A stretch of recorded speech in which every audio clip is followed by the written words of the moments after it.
Abonne-toi. Abonne-toi. Abonne-toi. Abonne-toi. Abonne-toi. Je vous somme de vous abonner. Abonne-toi.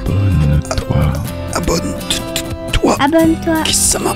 Abonne-toi. Abonne-toi. Abonne-toi. Depuis 10 ans, 2D6 Plus Cool fait vivre des parties de jeux de rôle qui ont du cœur à travers son podcast et sa chaîne YouTube. Abonne-toi.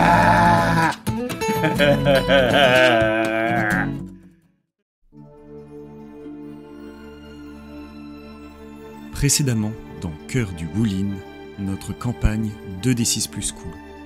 Au soir de l'arrivée de l'escorte, Ji-se n'a pas trouvé le sommeil, hantée par l'accueil glacial d'Espoir d'automne, celle qu'elle a le devoir de protéger. Au matin, plutôt que de rester cloîtrée, elle quitte la demeure, traverse les rizières et gagne les collines voisines pour trouver la paix dans l'entraînement. Mais sa maîtresse l'y a suivi. À travers leur échange à la fois poli et tendu, Ji-se, subjuguée, se voit demander de garder ses distances. Espoir d'automne impose une limite claire, éviter tout contact inutile avec sa famille, en particulier avec sa sœur cadette. Ji-se se voit obligé de retourner dans sa demeure familiale. La maison n'a pas changé, mais l'accueil de l'intimidante dame Ji-ju est au mieux protocolaire. Ji-se logera dans la chambre de son frère disparu, Ji-lang. L'artiste martial dévoué peine à contenir son émotion. Elle parle à demi-mot de souvenirs heureux, des calligraphies qu'il traçait. Mais sa mère reste distante et goûte peu cette nostalgie. Course lointaine, quant à lui, passe un moment paisible avec sa femme et leur fils au bord du lac. À cette occasion, Étoile du matin lui offre un bracelet de jade, restauration d'un bijou qu'elle avait accidentellement brisé autrefois. Jusqu'ici, cet objet n'était rien d'autre qu'un accessoire de plus, tissé dans la trame de son passé factice, orchestré par le juge Han. Émue, Course lointaine accepte donc le présent, symbole de leur nouvelle vie à venir à Chuhei. De son côté, Espoir d'automne retrouve son oncle, revenu blessé d'un voyage après avoir été attaqué par des brigands. Il évoque un nom, Typhon Honnête, un hors-la-loi nouvellement apparu. Le cœur de la jeune femme s'emplit d'une froide détermination. La petite fille en elle est morte la veille. Elle attache la décoration de garde d'épée offerte par Prune d'hiver à son épingle à cheveux et se met en tête de faire payer ce Typhon Honnête.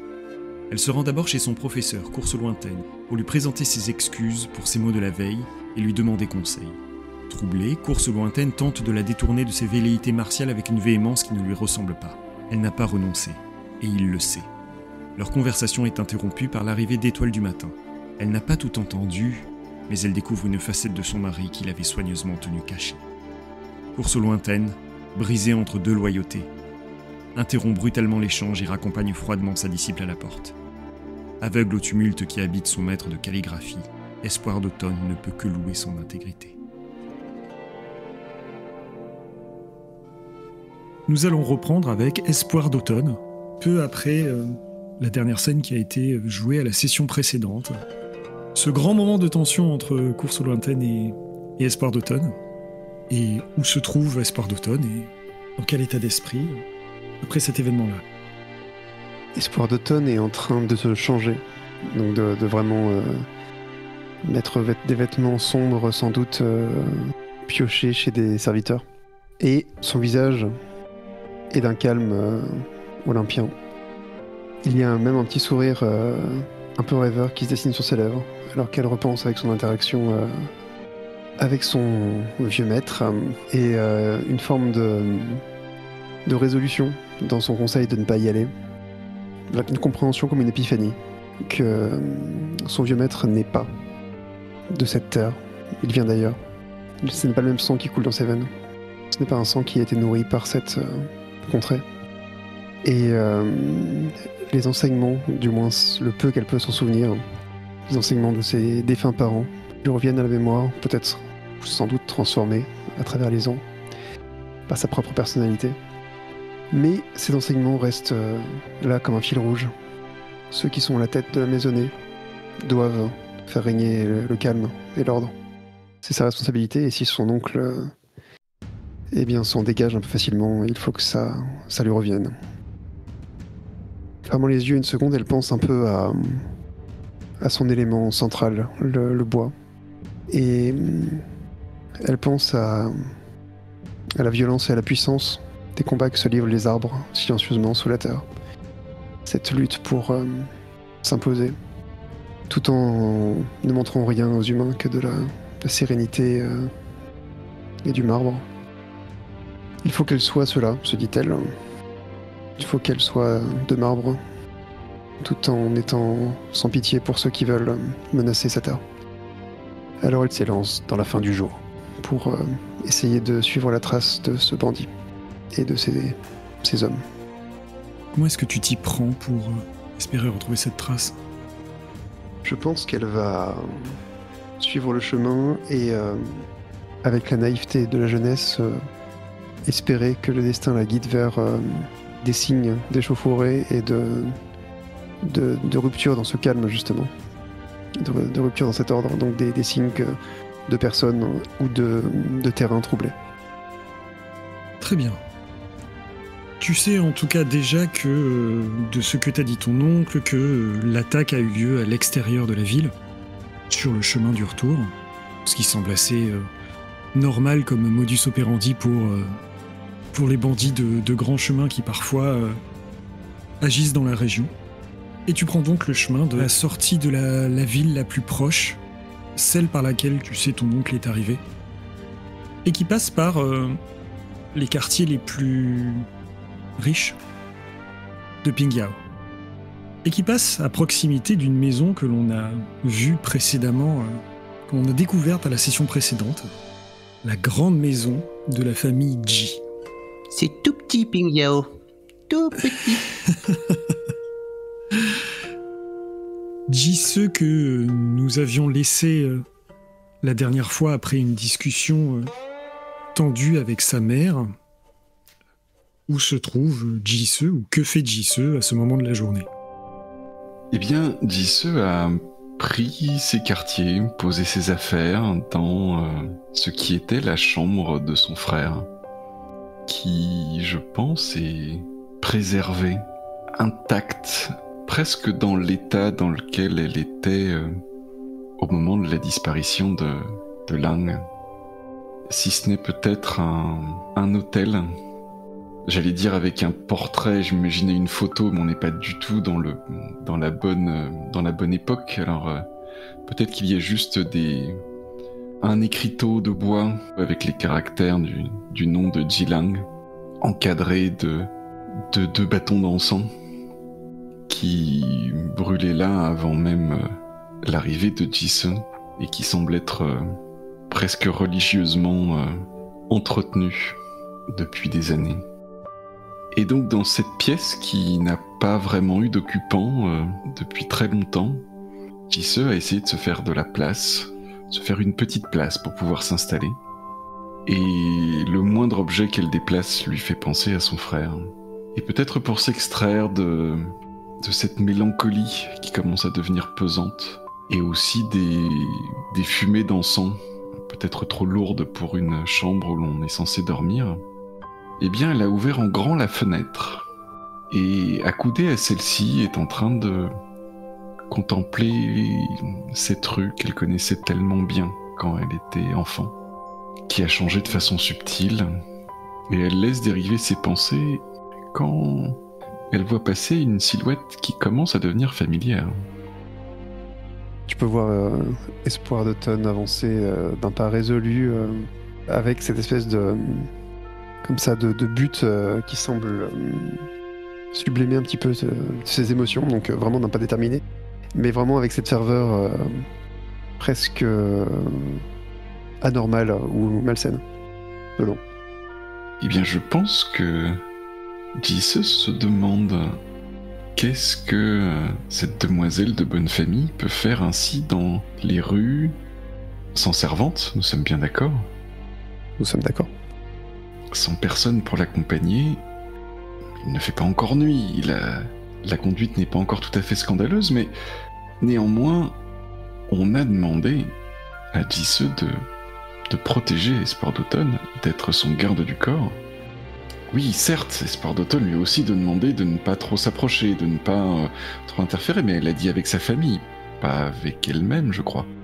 Et c'est avec ce genre d'excuses qui ne font que la duper elle-même et qui ne duperaient personne d'autre, que le cœur battant, Jisoo descend les escaliers et s'engouffre dans la rue en suivant de loin, pour l'instant, Espoir d'automne.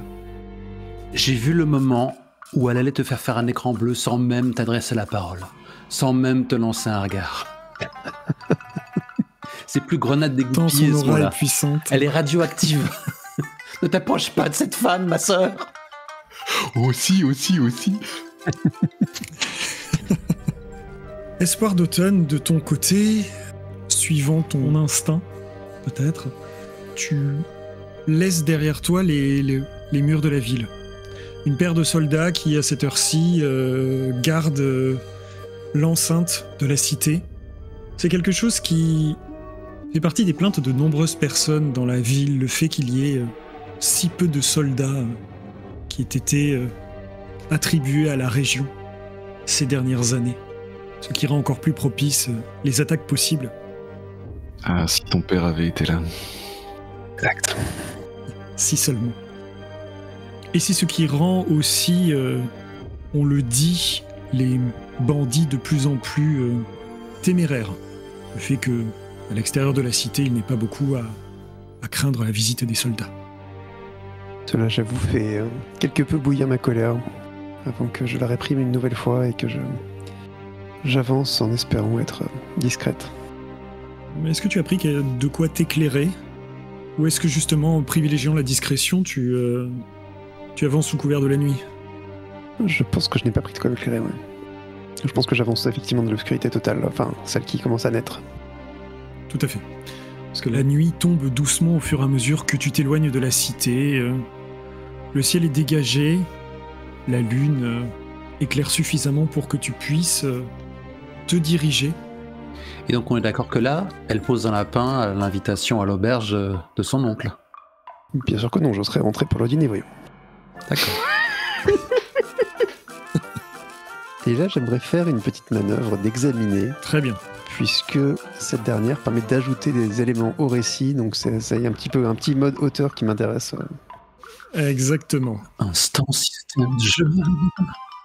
Quand tu examines quelque chose ou quelqu'un afin d'en apprendre davantage sur le monde ou d'introduire de nouveaux éléments au récit, lance 2d6 plus éléments. Donc sur un succès 7+, tu obtiens des informations de base. Sur un 7-9, tu gagnes une retenue, et après il y a une liste. Ou sur un 10+, tu en gagnes 2 retenues donc. Et je vais jeter avec... métal. Pour la discipline et la réflexion. Et l'analyse. C'est un 6. Yippee. Alors, est-ce que... Donc, on peut soit rester sur le 6, soit, si tu veux avoir un +1 et passer à 7, est-ce qu'il y a un lien que tu pourrais te dépenser et qui pourrait faire l'affaire, éventuellement? Ça, c'est à ton choix. Vas-y, on t'écoute. Alors, il me reste un seul lien avec course lointaine. Tu m'as désobéi. Limite, j'aurais dû craquer une emprise, façon de parler, pour te faire botcher ton jet. Parce que ta place est dans la salle à manger. Couteau de salle à manger. Mais en même temps, celle avec course lointaine est logique parce que t'es là parce que tu suis son conseil. Complètement. Ouais. Parce que je ne tu ne suis pas son conseil. Non, c'est ça. Mais effectivement, ouais. Ça peut... le fait de passer les limites de la ville, ça ancre le fait que je... Que tu désobéis. Que je suis une jeune arrogante, comme le dit mon move. Hors de question que mon nom te fasse échapper à un 6-. Je refuse. Même si je n'ai aucun pouvoir pour t'en empêcher, je suis outré. Je décide donc d'éviter le 6 mois et de faire 7. Tu échoueras à nouveau. Et là, je rirai. Et donc, tu perds ton point de C'est vie ça. avec course lointaine. C'est très symbolique. Je vais donc, sur un 7-9, choisir une retenue. Alors, c'est là que, effectivement, j'hésite. Parce que si tu as prévu quelque chose, je me sens mal d'ajouter un détail sur les bandits, par exemple. Ne t'embête pas par rapport à moi. Ok. Ne t'inquiète pas, moi je m'adapterai toujours. Ça marche. Dans la mesure où ça ne contredit pas quelque chose qui a déjà été établi dans la fiction, il n'y a aucun souci. Donc j'ai choisi l'option « Révéler un détail qui change ou enrichit de manière significative la fiction établie ». Je pense que je sens une odeur de brûlé dans l'air, en fait, portée par le vent du nord. Ce n'est pas l'odeur d'un feu, c'est l'odeur de quelque chose qui brûle et qui ne devrait pas brûler. C'est là que je capte en fait l'origine d'une forme de trouble dans le lointain.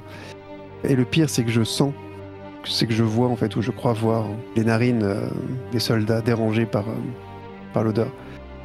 Et je ne les vois pas bouger d'un pouce. Et cela ancre grave dans le marbre en fait ma détermination. Que si personne ne lève le petit doigt, ni mon oncle ni eux, il faut que quelqu'un prenne cela en main. Donc je m'élance dans la direction de l'odeur.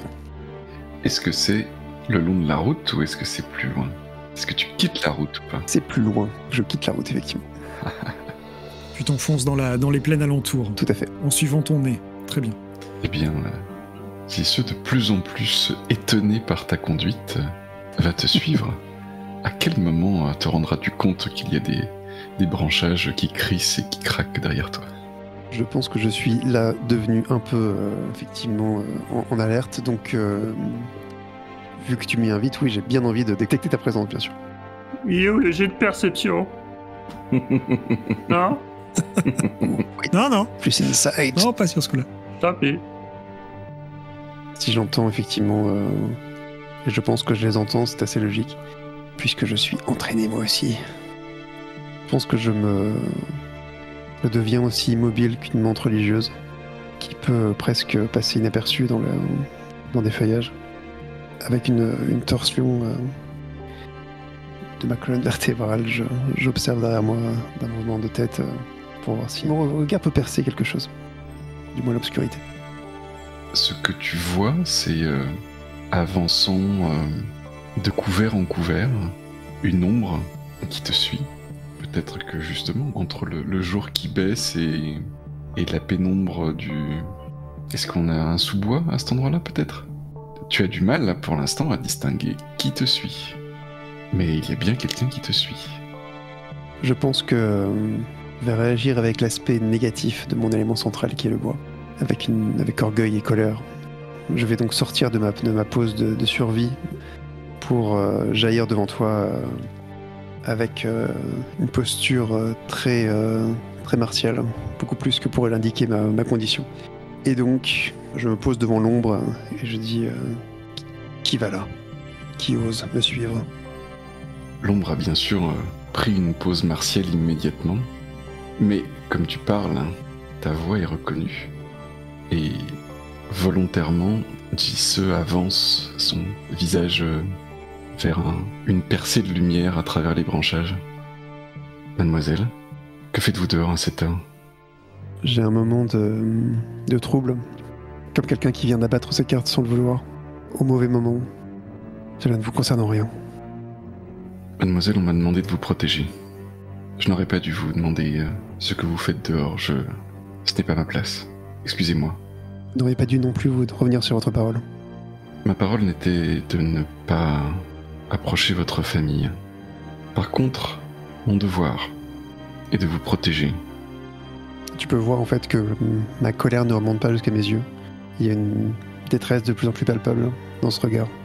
Tu peux presque percevoir quelque chose qui s'entrouve en moi, comme une forme de sincérité qui s'écoule comme de l'eau, alors que je voulais être un barrage étanche. Et je laisse échapper. Je vais partir pour toujours, très bientôt.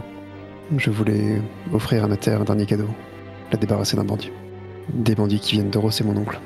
C'était peut-être immature à vos yeux. Tu vois un bref instant de surprise sur mon visage toujours éclairé, mais bientôt caché parce que je m'incline et je te déclare, mademoiselle, je n'ai pas à juger vos actes ou ce que vous faites. Je ne suis que votre garde du corps. Mais vous n'avez qu'un seul maître, n'est-ce pas? Si vous êtes décidé, laissez-moi vous accompagner. Si vous me battez en duel. Alors, j'aimerais savoir si tu ne serais pas en train d'abord de faire un cœur et esprit pour m'influencer. Cœur et esprit sur PJ, donc. En fait, non. En fait, je suis pas en train d'essayer de t'influencer, en fait. Là, je suis vraiment honnête et je suis pas du tout dans le jeu d'influence. Je suis un peu buté sur cette question que tu m'accompagnes alors que tu sers quelqu'un que je hais. Donc, là, je laisse vraiment parler mon mauvais penchant et j'y tiens, quoi. Donc tu m'attaques direct, quoi, pour le duel. Non, je t'attaque pas, je te dis, si tu tiens à m'accompagner et à me défendre, montre que tu peux au moins me battre en duel, quoi. Ah, je sais pas, pour moi on est quand même dans le cœur et l'esprit. J'ai quand même l'impression que t'es en train d'essayer de me forcer à faire un truc auquel mon personnage n'a pas du tout envie, en fait. Disons que si JC n'est vraiment pas dans l'intention de te manipuler et que c'est un choix qu'il t'offre librement, ça me semble compliqué de faire basculer ça en cœur et esprit où il y a vraiment la volonté d'influencer. Ouais, ok. Je pense qu'on comprend pas influencer de la même façon, mais d'accord. Ah oui, je vois ce que tu veux dire. Okay. Tu veux dire que il n'y a pas forcément besoin de l'intention pour pouvoir jeter la manœuvre, en fait. C'est si... C'était moi ce que je pensais. Mais visiblement, vous êtes sur la même ligne, JC et toi, D'accord. donc je veux bien me plier. Voilà, mais je pense que du coup, j'ai pu mettre le doigt sur ce qui m'a dérangé. Ok. Après, tu peux complètement m'influencer, même si c'est pas pour toi un truc d'influence sociale, mais tu peux tenter un cœur et esprit sur moi, par contre. Ça, c'est clair, pour m'en dissuader, quoi. Oui, ça peut marcher comme ça aussi, effectivement. C'est clairement toi la Peut-être personne l'inverse. qui est un peu censée là dans cette histoire. Alors, je ne pense pas du coup qu'on est dans l'influence d'un côté ou de l'autre.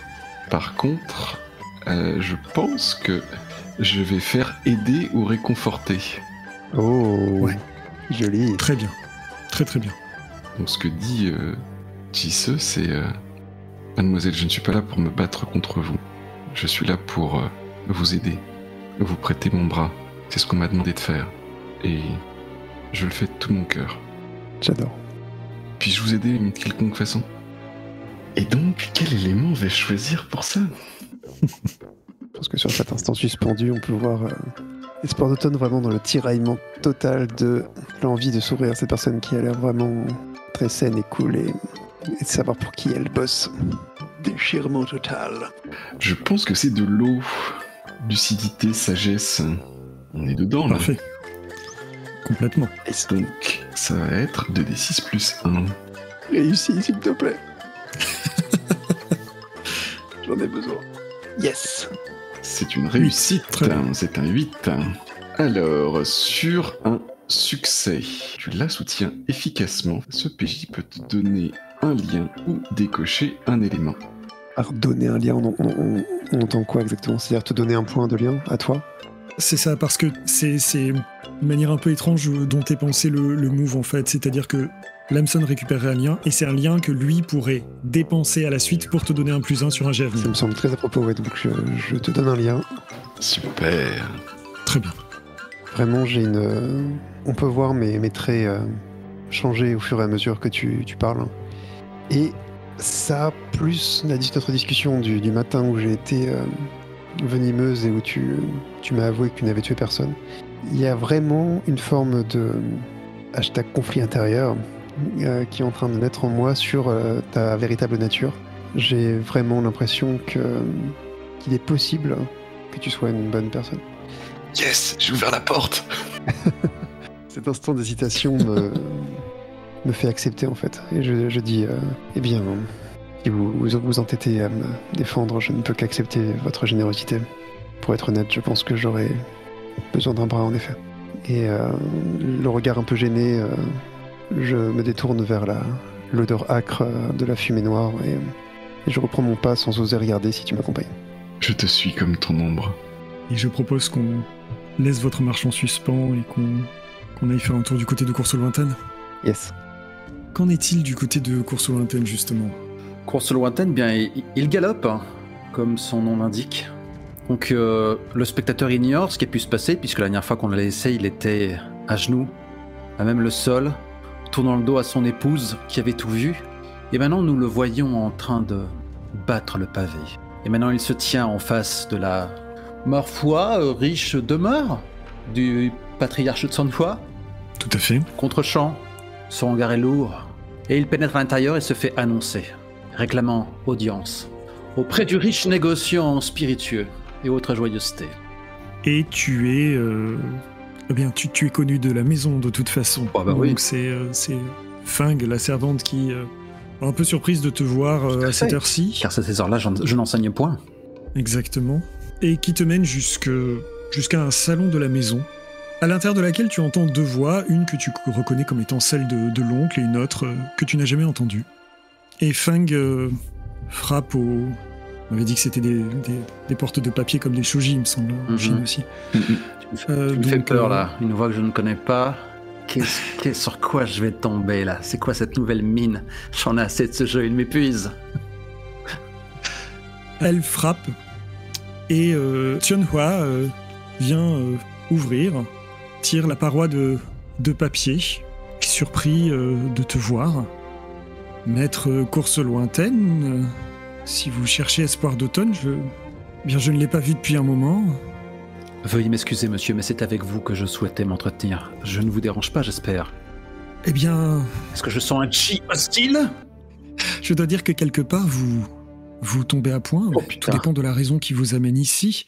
Il y a quelqu'un que je souhaitais vous présenter dans les jours qui viennent, que je crois vous n'aviez pas encore rencontré et qui a un intérêt commun au vôtre, à savoir Espoir d'Automne. Un de ces professeurs dont elle vous a peut-être parlé. Tiens donc. Et donc à ce moment-là, il apparaît peut-être dans le champ? Peut-être qu'il se décale et dans l'encadrement de la porte, je le vois au second plan. Tu vois d'abord en fait juste un mouvement de vêtements à la périphérie de la vision, en tout cas de ce que tu peux voir de la pièce qui se trouve derrière Tionhua. Et un jeune homme s'avance, peau pâle, un éventail à la main avec lequel il se cache le bas du visage. Et qui, de derrière son éventail, dit « Oh, vous devez être maître Course Lointaine, le professeur de calligraphie de Dame Espoir d'Automne, c'est bien ça ?» Tionhua s'est écarté pour vous laisser face à face. Il me regarde d'un air amène, entre ses yeux mi-clos, et peut-être rieur, et soudain je suis projeté quelques années en arrière, quelques décennies. Il était si jeune à l'époque. Je devais à nouveau m'entretenir auprès de notre seigneur et maître, le juge Hanpai. Je traverse cette cour et je vois cette toute jeune recrue en formation. C'était un de ces fameux entraînements où on finit par faire s'affronter les disciples entre eux. Et je pense que j'avais senti cette palpitation dans l'air, cette cosmo-énergie glaciale. Et je vois ce très jeune homme au visage angélique, en train de s'acharner sur le partenaire qu'il a déjà vaincu, car il n'y a pas de place pour la faiblesse. Il lui porte des coups répétés qui ne sont pas sans rappeler le style de la menthe religieuse, ou peut-être encore plus brutal. Et il a beaucoup de mal à réfréner quelques rires. Peut-être même qu'il lâche. Alors comme ça, tu disais que ma petite taille serait mon pire défaut? Je ne te vois plus rire. Et à cette époque-là, Croc de Renard, en ce temps-là, n'avait pu que réfréner un frisson. Signe de tête, nous sommes de retour au temps présent. Course lointaine, visage plus âgé, barbiche et longue moustache. Fait un henchement de tête. Tout à fait. Et vous êtes? Il baisse l'éventail qu'il a sur le bas du visage pour révéler un sourire entre la sympathie et quelque chose qui évoque à la fois sympathie et un air un peu narquois. Et il te dit je suis Prune d'Hiver, le professeur d'étiquette de Dame Espoir d'Automne. J'exécute un salut en bonne et due forme. Je me tourne et je gratifie d'un sourire expert. Je me suis beaucoup entraîné à l'attention du patriarche de Sonhua. J'aurais dû me douter que vous veillerez à affûter toutes les vertus de votre nièce. Et du coup, je pénètre à l'intérieur de la pièce. Effectivement. Il s'est écarté pour te laisser passer. En mettant à l'épreuve toute la discipline dont je peux faire preuve face à cet homme du juge que je m'apprête plus ou moins à désavouer. Tionhua a refermé la porte, vous vous êtes installé autour de la table qui se trouve dans le salon. Fang vient te servir du vin, enfin elle te propose du vin en cette toute fin de journée. Et Tionhua te dit, comme je le disais, l'occasion est idéale. Vous êtes tous deux les professeurs d'Espoir d'Automne et vous allez tous deux l'accompagner lors de son mariage. Et donc il me semblait sain et adapté que vous finissiez par vous rencontrer avant le départ. Vos domaines d'enseignement sont différents, mais j'imaginais que vous pouviez avoir des choses à échanger. C'est affreux parce que tous mes réflexes de description du langage corporel sont propres au jeu à l'occidental. Du coup, je ne sais comment décrire l'inconfort de Course Lointaine. Il se racle la gorge, lance un regard à l'attention de son homologue, puis plonge son regard dans les yeux du patriarche et déclare « J'aurais aimé avoir cet entretien avec vous en tête-à-tête, mais la situation a changé. » Il laisse planer un silence. Prune d'hiver se tourne vers Tionoa. Elle dit vous souhaitez peut-être que je me retire dans ce cas ? Tionoa lui fait un geste pour lui dire que ce n'est probablement pas la peine. Et de toute manière, je sais très bien que ça ne changera pas grand-chose. Je me doute que mon confrère n'aurait pas raté une miette de l'échange. Aussi, je décide de jouer franc jeu. Mon cœur ne saurait exprimer la reconnaissance que je porte à votre demeure et à votre nom. Mais je préfère me retirer avant de manquer à la tâche que vous m'avez confiée. Là, si je laisse un silence, c'est juste éventuellement pour avoir droit à la stupeur toute appropriée du bienveillant patriarche. C'est exactement ce qui se passe, son visage se fige. Hein. Vous retirez, mais c'est-à-dire ? Écoutez, c'est une décision longuement pesée. Je ne puis plus me voiler la face. Mon esprit s'est troublé depuis quelque temps et je l'ai ressenti dans ma discipline. La preuve évidente d'un tel déséquilibre. Et si je ne puis me discipliner moi-même, comment puis-je guider une élève aussi précieuse que votre nièce ? Pour le bien de sa progression, je préfère me retirer. Chaque trait que je trace me semble faux. Tiona est un petit peu décontenancée. Bien... Ce n'est pas vraiment comme ça que j'avais imaginé le départ d'Espoir d'Automne. Il me semblait important qu'elle soit bien accompagnée et se tourne vers Prune d'hiver. Seriez-vous capable de lui enseigner la calligraphie ? Et lui de te regarder et de dire j'ai maintes talents, mais la calligraphie n'est pas de ceux que je maîtrise au mieux. Et je ne sais, il s'adresse vraiment directement à toi, Course Lointaine, je ne sais quel trouble ou peine vous amène à ce choix difficile. Et je ne peux que penser à l'impact que cela aura sur notre élève. Croyez bien que je suis sincèrement reconnaissant de la confiance que vous m'avez accordée, mais une fois à Chuhei, une métropole et auprès d'un homme ayant l'influence du seigneur Han Wei, vous n'aurez aucun mal à trouver un homme de bien plus grand talent pour prendre la suite de mon enseignement. Prune d'hiver se tourne vers Tion-A pour lui demander comme l'autorisation de répondre parce qu'il n'est pas chez lui. Tion-A, qui est toujours un petit peu sonné par la nouvelle, acquiesce en silence. Et Prune d'hiver te dit le talent est une chose certaine et nécessaire, évidemment. Mais j'ose penser que nous enseignons aussi avec le cœur. Et sachez que lors de certaines discussions plus informelles qu'Espoir d'Automne et moi-même avons pu avoir, il me semble avoir compris que vous étiez quelqu'un de cœur. Soupir. Écoutez, vous le savez mieux que personne. Vous m'avez fait confiance alors que je n'ai même jamais passé les examens impériaux et...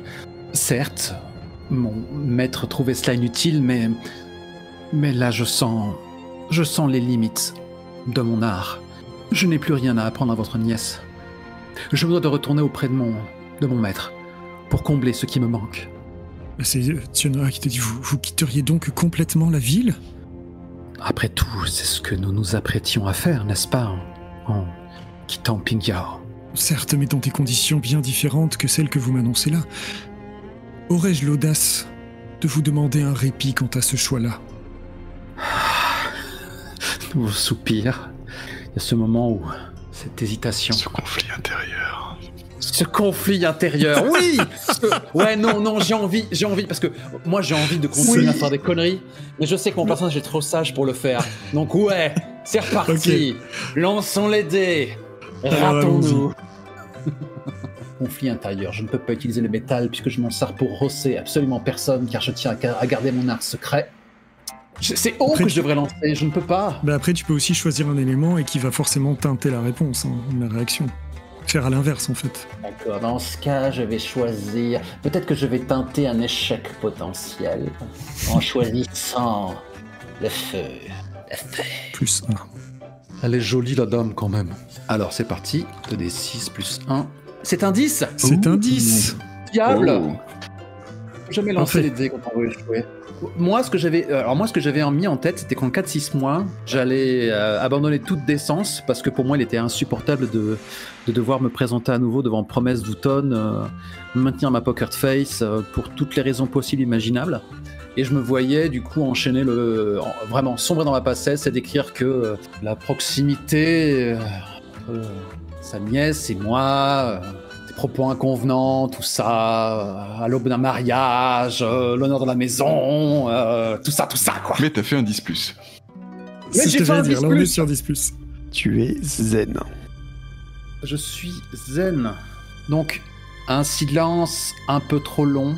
Un soupir, ses épaules retombent et déclare « Non, bien sûr, monsieur, je ne puis vous refuser cela. Mais au-delà, comprenez que nos routes devront se séparer. Je prendrai la peine d'annoncer la chose à votre nièce. » Je me vois mal ne pas vous laisser cette opportunité-là, en effet. Mais j'espère que ce temps que vous acceptez de prendre vous permettra, malgré tout, de revenir sur votre décision. Il se tourne vers Prune d'Hiver. Maître, vous qui maîtrisez les arcanes de la langue comme peu de personnes que j'ai pu croiser dans ma longue vie, n'auriez-vous pas quelque argument à avancer à Maître Course Lointaine pour l'aider à prendre la bonne décision ? Prune d'Hiver te regarde, Course Lointaine. Je ne saurais prétendre connaître les tourments qui semblent habiter votre cœur, mais peut-être pouvons-nous passer un peu de temps ensemble, si vous l'acceptez, bien sûr, et que nous pourrons démêler tout ça. Pourquoi pas ? Je serais ravi de profiter de votre sagesse et de votre soutien. Alors qu'il est, au vu de mon tumulte intérieur, il serait indigne de ma part de poursuivre l'instruction de mademoiselle. Je n'arrive plus à distinguer la justesse du désordre. Eh bien, espérons que peut-être nos échanges vous permettent de trouver le chemin le plus adéquat, quel qu'il soit. Il se tourne vers Tion. Je ne peux vous promettre que j'aiderai Maître Course Lointaine à rester au service de votre nièce. Et je peux faire en sorte peut-être que les choses s'apaisent et que tout se passe pour le mieux, pour tout le monde. Tion le remercie, se lève, un peu gêné par la situation et ne sachant pas trop comment régler la chose. Et il semble tout à fait satisfait de pouvoir décharger la responsabilité de tout ça sur Prune d'Hiver. Eh bien, dans ce cas, je me vois mal vous retenir tous deux ici, puisque vous semblez avoir fort à faire. Nouveau salut respectueux. Oui, nous allons prendre congé. Vous m'accompagnerez dans la cour, maître ? Avec plaisir. J'ai du temps devant moi. Je veux bien l'imaginer. Je pense qu'il passe la main sur sa barbiche, comme ça. Et les mains dans le dos le précèdent en direction de la cour. Dès l'instant où Tion-Hua n'avait plus son attention portée sur le maître de calligraphie, bien sûr, Course Lointaine était attentif aux expressions de ce vil chacal, dont il connaît les vrais visages. L'attitude de Prune d'Hiver n'a pas changé. La seule chose qui change, c'est la nature de son sourire. Et la manière dont son regard s'accorde à son sourire. Il y a beaucoup de choses qui passent entre vous, sans parole, juste par la manière dont il accorde son visage à ce qui se passe. Est-ce que nous sommes désormais éclairés par un clair de lune qui était absent du côté des deux autres joueuses, sans doute sous un nuage ? Tout à fait. Ou est-ce qu'on revient justement aux autres joueurs ? Je pense qu'on va revenir à elle et on verra sur vous après. Ouais, peut-être que c'est moi qui vais me bagarrer. Qui sait ? Et revenons effectivement du côté de Jisoo et d'Espoir d'Automne. Vous avez, en tout cas Espoir d'Automne, toi tu m'as dit suivre l'odeur âcre qui baigne l'extérieur de la ville. Tout à fait. La fumée. Et après quelques minutes de marche et alors que la nuit est quasiment tombée, tu peux facilement te diriger à la lueur. La lueur de ce qui semble être une sorte de grand brasier, un endroit rocheux éloigné des arbres, sans risque que le feu prenne à la nature. Et vous arrivez toutes deux devant un feu fait de briques et de brocs. Vous voyez des planches de bois, vous voyez des sortes de panneaux indicateurs que vous savez pouvoir se trouver sur la route, de plein d'éléments qui sont extérieurs à la ville, comme des jalons de différentes choses et qui ont tous en commun une chose. Vous le voyez toutes les deux immédiatement. C'est que tout ce qui brûle là possède sur lui le sceau du juge Anpai. Oh. Oh, oh. Que des choses anciennes, puisque le juge a quitté la région il y a de cela plusieurs années. Mais à l'époque où il était très très influent ici, il avait fait marquer de son sceau bon nombre de choses dans la région. Et là, tout est en train de brûler. Il y a un grand feu de joie qui a été... Enfin, feu de joie. En tout cas, on peut imaginer comme un grand feu qui a été installé, brûlé à cet endroit-là. Je pense qu'on peut voir mon visage devant ces flammes, me tenant dos à Jesse, articulant simplement après un silence. On dirait qu'on en veut au père de mon futur époux. On en veut à mon maître, oui. Pourquoi cherche-t-on à effacer son nom? A-t-il des ennemis? J'imagine que pour les brigands, une personne qui fait respecter l'ordre est forcément un ennemi. Toujours ce visage baigné par les flammes et presque déjà maculé de la noirceur de la fumée. Ce n'est pas une simple rage de brigands, c'est de la haine, semble-t-il. Vous qui vivez ici, mademoiselle, auriez-vous entendu parler de quelque chose que le juge aurait pu faire dans cette région qui aurait pu lui attirer la haine? Là, je vais être mal, clairement, en espérant que le fait que mon visage soit encore invisible à tes yeux me donne le change. Es-tu en conflit intérieur? Je me posais la question, effectivement, par rapport à... Oui, c'est vrai que ça me donne envie, même si c'est pas exactement dans les clous, mais ça me donne envie clairement d'être en conflit. Ouais. Ça n'a pas besoin d'être dans les dilemmes, justement. C'est-à-dire que quand il y a un moment de tension comme ça, ça peut tout à fait être adapté. Eh bah oui, carrément, je l'avais oublié que c'était pas seulement les dilemmes. Donc non, je vais carrément lancer les dés avec le feu, justement. Ah non, je l'ai coché, merde.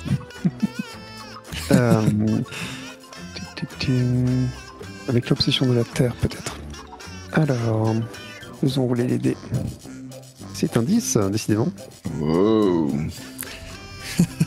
Je reste comme ça, stoïque, comme planté dans le sol. Et vraiment avec cette tension qui doit être tout de même palpable, mais que j'arrive à maintenir plutôt digne. Je n'ai pas de connaissance de cela, vous savez, je ne suis qu'une simple jeune fille. Mon oncle se charge de ces questions, il me parle peu des affaires de la contrée. Ah oui, suis-je bête? Vous deviez être jeune quand le juge a quitté Pingyao. Jeune, oui. Ma vie était trop mouvementée pour que cela marque ma mémoire. Alors, je me demande si mon move royaume sans foi ni loi s'applique ou pas là, tout de suite. Alors, je le lis. Quand quelqu'un te ment, ou quand tu te rends compte que quelqu'un a rompu une promesse qu'il t'avait faite, tu gagnes un lien avec lui. Et ensuite, outre les options habituelles, tu peux dépenser ce lien pour que l'un de ses plans ou activités tourne mal. Dans ce cas, raconte ce qui se passe. Ouch. Il faut que la peur change Si de tu camp. dépenses un lien afin de lui nuire, tu gagnes +2 sur ton jet de dés au lieu de +1. Mais il n'y a rien qui dit que je dois me rendre compte que tu es en train de me mentir dans la formulation. Ah, c'est intéressant comme interprétation du move. Ouais, Je me pose la question. Non. Je suis tellement ravi que ce soit Espoir d'Automne qui soit confronté à ce move avant moi. Parce que là, j'en suis plus à une explosion près, quoi. Alors, moi j'ai regardé l'anglais, et l'anglais c'est When someone breaks a promise to you or lies to you and you find out. Ok. Ouais, Voilà. c'est beaucoup plus D'accord. logique comme ça. Ok. C'est plus clair, c'est beaucoup plus C'est clair. beaucoup plus Ok. clair. Ok, non mais ça me va. Donc, ceci te pend juste au nez, c'est tout. Yes. Oups. Tu as réussi ton conflit intérieur et donc tu ne révèles rien. Ah. Exactement. Tu peux faire un examiné si tu veux. Non, c'est un jet de perception. Non, mais par contre, je vais peut-être faire un examiné sur Sur l'extérieur, parce que tu m'as tout Sur à fait l'endroit. convaincu. Tu m'as tout à fait convaincu que non, tu ne connaissais rien et que tu étais bien jeune à l'époque, et voilà. Bien sûr. Et donc, oui, je vais examiner l'extérieur, parce que il me semble que ce grand brasier qui brûle au milieu de nulle part, ça serait étonnant qu'il ne soit pas une sorte de piège. De beacon. Lead a stitch. Et je dois te protéger, n'oublions pas. Bien sûr. Circonspection, ça semblerait pas mal quand même. Il me semble que c'est de la terre. C'est un 8. Une retenue, donc. Et donc je vais poser une question au sujet de la situation, ou du lieu, enfin ça revient à peu près au même. Qu'est-ce qui, ici, menace le plus ma maîtresse ? Tu te dis, comme tu l'évoquais, qu'un feu qui a été installé comme ça, presque au milieu de nulle part, et qui cible visiblement le juge, ça ne peut être qu'une sorte de piège, qu'une sorte d'appel en tout cas.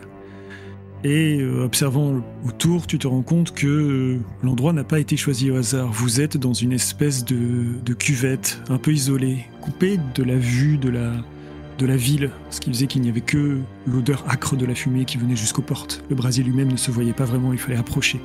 Et tu te rends compte que l'endroit, le haut de cette cuvette est entouré de formations rocheuses naturelles, mais qui seraient tout à fait propices à dissimuler des individus qui voudraient surveiller l'endroit. Et alors qu'un nuage s'écarte de la lune, la lumière avait baissé, vous n'étiez éclairé que par le feu, enfin les restes de flammes du brasier, alors que la lune révèle un peu plus de sa lumière, tu aperçois nettement au moins une silhouette dissimulée derrière un rocher à proximité. Et quelqu'un comme ça qui ici se dissimule en pleine nuit a probablement ou des choses à cacher ou une menace à porter.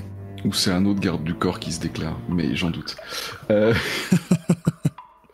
Eh bien, je pense... Allez, j'ai pas pu faire royaume sans foi ni loi, je pense que je vais utiliser la légende de la montagne, car je suis en train de défendre ma maîtresse, n'est-ce pas ? Tout à fait. C'est ça qui déclenche, et je lirai le move, ou en tout cas la partie du move intéressante, une fois que j'aurai fait mon jet. Ok. Et je vais utiliser... Il n'y a rien qui m'empêche d'utiliser ici mon élément de prédilection. Aucun. Les seuls moments où tu ne peux pas l'utiliser, c'est dans le cas d'un conflit intérieur. Ou si tu l'as coché, évidemment. Mais s'il est libre, tu peux l'utiliser dans tous les autres jets. Eh bien, allons-y. C'est un 9, mais comme je suis en train d'aider Espoir d'automne, j'ai même envie de dépenser le lien qu'elle vient de me donner immédiatement. Ok. De façon à passer à un 10+. Parfait. Nice. Donc sur un succès, j'assure sa protection. Et je choisis une des options suivantes. Prendre le contrôle de quelque chose, changer le lieu du conflit, gagner un lien avec la personne protégée, ce qui serait de l'optimisation brutale. Et je n'ai pas besoin de cocher l'élément de mon choix, ce qui me serait arrivé sur un 7-9.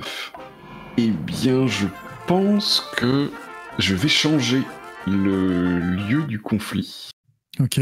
Étant rendu compte qu'on est dans une situation qui est pas du tout à notre avantage, à être près de ce feu extrêmement visible, au milieu d'une cuvette, caché à la vue de tout le monde sauf des bandits qui sont sûrement sur la crête à nous attendre. Dès que je me rends compte de cette situation, j'entraîne Espoir d'automne, sûrement en lui... Ah, mais bien sûr, en lui prenant la main. Évidemment. Je te fais te baisser et nous éloigner très vite de la lumière du feu. Et en disparaissant dans les ombres, nous parvenons à arriver jusqu'à la crête. Nous ne sommes pas tout à fait sortis de la cuvette, mais nous sommes à la crête. Et au moins, nous ne sommes plus des cibles faciles, pour des armes à distance, par exemple. Joli. Très bien. Et le truc essentiel de mon move, c'est que je te tiens par la main. Bien sûr. Clairement, ton instinct et ton action semblent prendre de court les silhouettes qui semblaient attendre au sommet de la crête, de l'autre côté de là où vous êtes monté. Et plutôt que d'avoir en fait un groupe qui se lance à votre poursuite, est-ce que ce que tu fais, c'est que vous remontez juste et tu souhaites quitter l'endroit ou juste te positionner différemment pour faire face à d'éventuels adversaires ? Est-ce que vous fuyez ou est-ce que vous restez ? Non, l'idée c'est de décider où est-ce que l'affrontement aura lieu. Je sais que l'affrontement aura lieu et on a probablement choisi un high ground quelconque contre lequel ils ne pourront rien faire. Très bien. Si ça vous va, il y a une sorte d'endroit au sommet en fait où l'amas rocheux fait une sorte de léger goulot en fait, et où si on approche, on ne peut pas approcher en nombre, ou en tout cas pas vous encercler. Est-ce que ça vous va? Ça me semble très bien. Mais oui. Très bien. Et je pense que une fois arrivé là, je dois très silencieusement faire signe que c'est là, il faut s'arrêter. Et tu dois voir à la lueur de la lune qui maintenant s'est levée que soudain je me rends compte que je te tiens par la main et je la lâche un peu trop précipitamment et je me mets en garde, peut-être dissimulé sur le côté du goulot où vont arriver nos adversaires. Je pense que je suis encore dans le dilemme terrible qui vient de se présenter à moi, mais la posture doit me rappeler au sérieux de la situation et je me mets moi-même dos à dos avec toi en position. Ouvertement de façon martiale alors? C'est ça. Ok. Le silence, au fond, juste le bruit en contrebas des dernières flammes qui consument le bois, le vent, et des pas que vous entendez.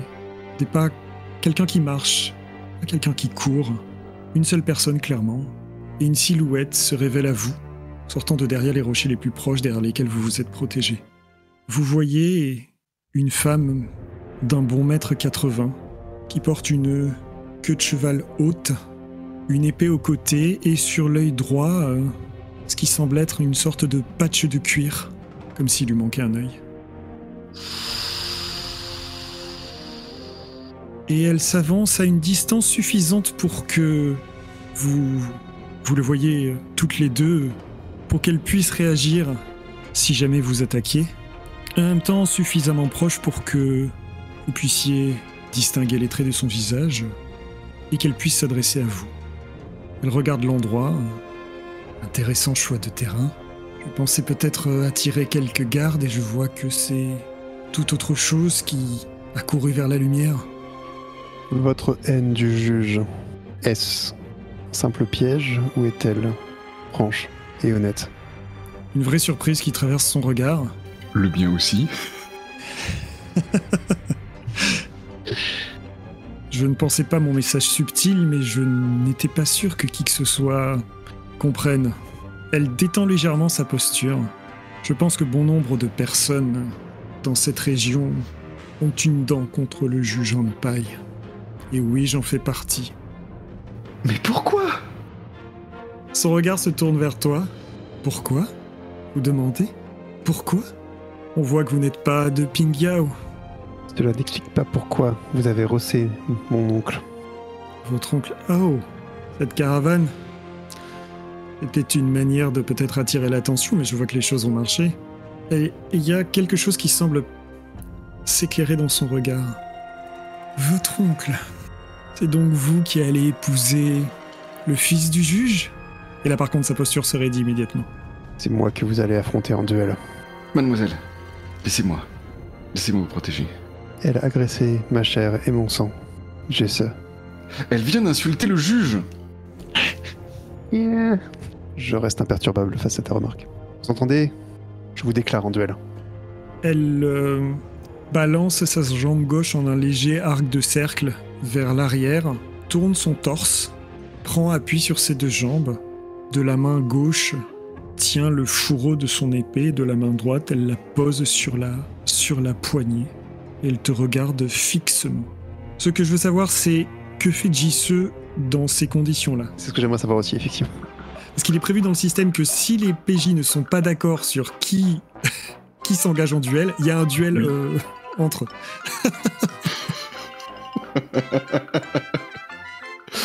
Je pense que Jisoo n'est même pas. C'est même pas. Là, c'est pas un conflit. C'est la personne qu'on m'a demandé de protéger. Et pour qui j'ai des sentiments que je ne m'avoue pas encore, mais qui sont bien présents, va se mettre en danger. Je l'ai pas encore vu combattre. C'est vrai. Et donc, non, je m'interpose. Je m'interpose, bien sûr. Aïe aïe aïe. Ouah, ouah, ouah. Plan rapproché sur les yeux, plan rapproché sur les yeux, plan rapproché sur les yeux, plan rapproché sur les yeux, et ainsi de suite. Si vous êtes face à face et qu'il y a une tension entre vous, Typhon Honnête, puisqu'il s'agit d'elle, va laisser faire. Hein. Elle va légèrement alléger sa posture et voir qui de vous deux sortira pour un duel possible. Mais elle n'interviendra pas. Elle va plutôt se régaler du spectacle. Donc à vous de me dire comment est-ce que vous voulez régler ça. Ouais. Alors, je vais lire le duel entre PJ complètement. Let's go. Quand tu défies un autre PJ, propose-lui quelque chose s'il consent à te laisser la victoire.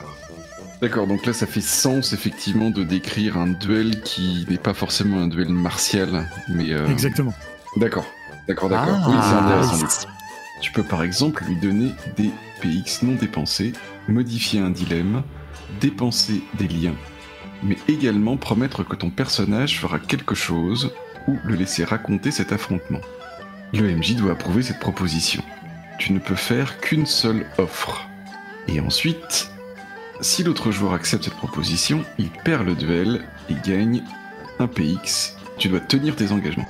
Comme c'est toi, JC, qui viens de défier Typhon Honnête et que moi je m'oppose à ça, c'est moi qui te défie quelque part.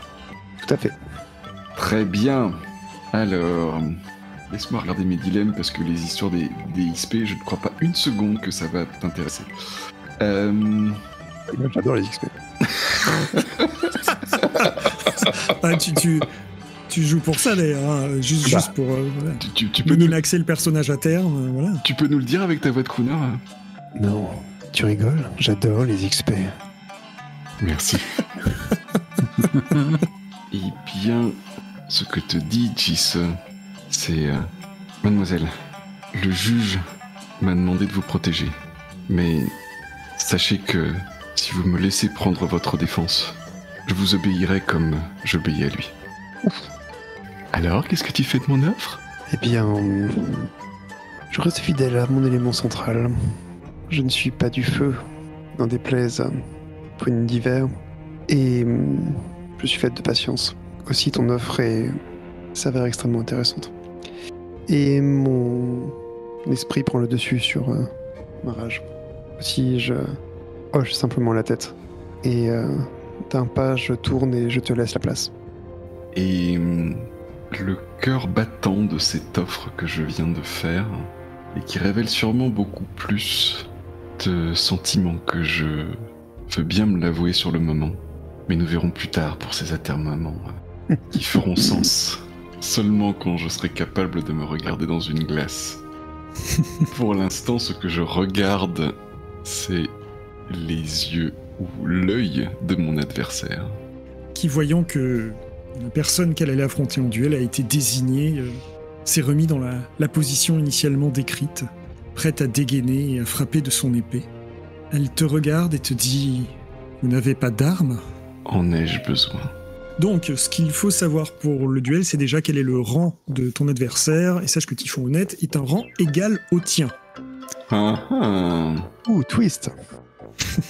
Donc, 2d6 plus éléments associés à mon style de combat, et on verra bien ce que ça va faire. Voilà. Putain. Nous y voilà. Oh, bordel. Je pense qu'il y a moyen que je... On est à combien, là ? T'es à 5, hein. Je suis à 5. Un 5. Ouais. Et par jet, je peux dépenser qu'un seul truc, c'est ça, hein, je peux pas... Tu peux dépenser qu'un seul lien, normalement. Ouais. Donc je suis vraiment bien en dessous. C'était le destin, ma sœur. De toute façon, je pense que là, dans la situation, j'aurais pu en cramer qu'un seul, qui était le juge Anne, parce que j'ai déjà dépensé celui pour Espoir d'Automne, pour pouvoir lui tenir la main dans les ténèbres. Ah non, tu peux faire appel à plusieurs liens à la fois, autant pour moi, c'est indiqué. Oui, mais là, tu n'en as qu'un. Mais Ouais. j'en aurais qu'un à dépenser, donc non. Ok, donc de toute façon, on arriverait à 6, ce qui n'est pas suffisant. Oh non. Tu lui as tenu la main. La vie est une question de priorité. Exactement. C'est vrai. Je m'interrogerai beaucoup sur mes priorités quand je réfléchirai à tout ça plus tard. Donc, et je pense que de toute façon, oui, c'est toi qui va raconter les choses. Hein. Décris-moi simplement position et début du combat pour toi, et ensuite on verra comment est-ce que je contre ça, conséquence du 6 mois. Eh bien, je pense que moi, comme je disais, le cœur encore battant de la promesse que je viens de faire, je suis en en position face à mon adversaire. Je saisis les pans de mon écharpe. Je tends mon écharpe entre mes deux bras, comme s'il s'agissait d'un bâton avec lequel je pourrais parer le premier coup qui m'arrive dessus. Et je dois avouer que la défense d'Espoir d'Automne m'obnubile. Et plutôt que de chercher à attaquer tout de suite, de profiter de l'effet de surprise qu'aurait pu générer mon arme inhabituelle, je vais au contraire être dans la défensive, ayant peur que ce brigand sans foi ni loi qui méprise jusqu'au nom du juge essaye d'une façon ou d'une autre de passer au-delà de moi pour attaquer celle que je défends. Et cette posture défensive va jouer en ta défaveur, en plus d'autres choses. Au moment où tu as sorti ton écharpe et tu l'as présentée comme ton arme, il y a quelque chose qui s'est légèrement allumé dans l'œil de Typhon Honnête. Peut-être qu'était-elle au courant que quelqu'un est arrivé à Pingyao se battant avec une écharpe. Peut-être qu'un bandit qui s'est enfui lors d'une précédente attaque l'a informé de la manière dont ses compagnons avaient été défaits. Peut-être s'est-elle préparée à pouvoir rencontrer un tel adversaire. Et la chose est réglée en juste quelques gestes. Elle sort son épée d'un seul mouvement, quelques battements de la main, et elle parvient en fait à entourer ton écharpe autour de sa lame, et sans la déchirer en fait, tirer. Et toi qui y es accroché, tu bascules complètement sur le côté, sans pouvoir aucunement te défendre. Elle s'est servie de ta propre arme, de ta propre énergie presque pour pouvoir te mettre sur le côté. Et alors que tu tombes, elle retire sa lame et la pointe juste au niveau de ton menton. Elle te dit « Eh bien voilà une chose qui est rapidement réglée. » Elle se tourne vers toi, Espoir d'Automne, dit « Vous devriez mieux choisir celle qui vous protège. » Je la regarde avec une forme d'admiration mal dissimulée. Une épée contre une écharpe. Soit. Oserez-vous affronter mes poings ? Moi à terre, je suis littéralement en train de pleurer de rage de me faire humilier comme ça. Et Typhon Honnête n'a presque pas de regard pour toi, Jisoo. Oh. Elle a retiré sa lame de l'écharpe et se pointe vers sa nouvelle adversaire. La vérité, c'est que le bodyguard, il s'est fait moucher, il s'est fait détruire, il s'est fait mettre plus bactère. Alors, faut faire une retake. Exactement. Oui. Clairement, on a vu lors de notre première prise qu'on manquait un peu de direction, de panache. Pas qu'on n'ait pas la liberté dans le move de le faire, mais on a fait des descriptions assez sèches. Et c'est dommage parce que c'est vrai que c'est un peu le cœur de ce qu'on attend d'un Wuxia. Et JC, c'est toi qui disais justement que pour pouvoir faire du bon narrativisme, il faut que les personnages restent fit, n'est-ce pas ? C'est ça. Le principe du narrativisme pour Vincent Baker, c'est que comme il faut qu'il y ait des choix moraux qui importent, comme il faut que le personnage soit impliqué et fasse vivre ses valeurs, il faut que le personnage ne soit pas un pauvre R qui va se faire tabasser par le premier garde qui passe. Il faut qu'il ait les moyens de mettre en place ses valeurs et de faire valoir ses avis et ses opinions. Donc, effectivement, il faut qu'il soit pas ridicule, quoi, en gros. Il faut qu'il puisse faire vibrer le monde autour de lui. Sans qu'il soit question de la GNS, je pense qu'un 6 mois face à un adversaire qui est stipulé comme étant au-dessus de ton niveau, on va pas le traiter de la même façon quand vous faites jeu égal, quoi. C'est sûr. Et ce sont des choses qui arrivent, hein, je veux dire. Et là, justement, t'avais précisé qu'on était censé faire jeu égal. Exact, et j'ai été trop sévère sur la manière d'aborder le 6 mois, et dans l'effet et dans la description, clairement. Donc, l'idée, c'est qu'on arrive en fait strictement au même point, c'est-à-dire que Jisoo va perdre face à Typhon Honnête, qui se retrouvera ainsi seul face à Espoir d'Automne. Mais tout ce qu'on veut, c'est passer un petit peu plus de temps sur la description de ce duel et, tant qu'à faire, garder la crédibilité du personnage en tant que combattante. Pour tout ce que ça implique ensuite, sur les relations entre Espoir d'Automne, qui est la seule témoin, et sa garde du corps. Tu incarnes la garde du corps. Si tu affrontes Typhon Honnête sans être ton égal, si elle te bat, il faut que ce soit de haute lutte. Tout à fait.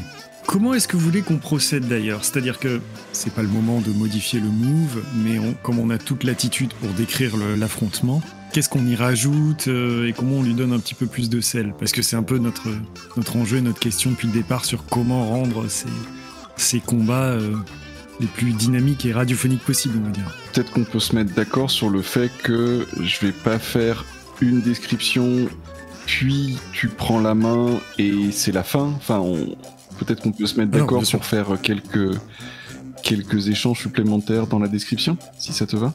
Je voyais ça tout à fait comme ça, une espèce de dialogue de description, de coup porté, coup repoussé, enfin un peu ce qu'on veut.